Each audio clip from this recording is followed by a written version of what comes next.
The 14th Amendment contains this fairly obscure clause. It's called the Insurrection Clause. And what that clause says is that anyone who's taken an oath of office to support the Constitution and then later engages in insurrection or rebellion is disqualified from holding future federal offices. Well, in the midst of all of that, you may have learned a new word today. Insurrection. It started trending on social media this afternoon. Dictionary.com defines insurrection as, quote, an act or instance of rising in revolt, rebellion, or resistance against civil authority or an established government. And an insurrectionist is someone who rises up against a government. And so what the argument here is that Trump's behavior around the January 6th, 2021 to stoke violence at the Capitol and what he did to subvert the election results counts as an insurrection. And because he took an oath of office as president to defend the Constitution, he is automatically disqualified from holding any federal office again, including president.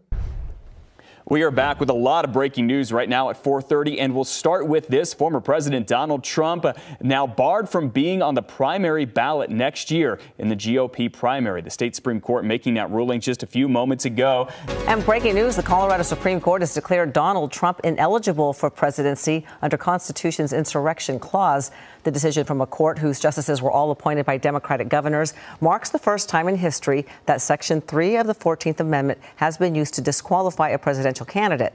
This comes back from a lawsuit filed by Citizens for Responsibility and Ethics in Washington. That's a liberal group. They filed the lawsuit on behalf of 6 Republicans and unaffiliated voters. What the high court did, it was what looks like appeared to be a 4-3 vote right there. They said that the president, former president, could not be on the ballot because he was involved in inciting an insurrection at the U.S. Capitol back on January 6th. They basically overturned a lower court ruling that happened a few months ago. There are some issues with that argument. There's a debate about whether the January 6th attack on the Capitol counts as an insurrection. Some people say it was bad, it was a riot, it was violent, but does it rise to the level of insurrection or rebellion within the meaning of the Constitution? That's not quite clear. What this means is that now the ballot's going to be certified. That's going to happen the last day on January 5th. And as it stands right now, former President Donald Trump will not be on the GOP primary ballot come March 5th. We'll keep you posted as we learn more about this. There is a chance, though, that this could be appealed to the U.S. Supreme Court. Trump's attorneys had promised to appeal any disqualification immediately to the U.S. Supreme Court. Yeah, we just want to point out that Colorado is the state where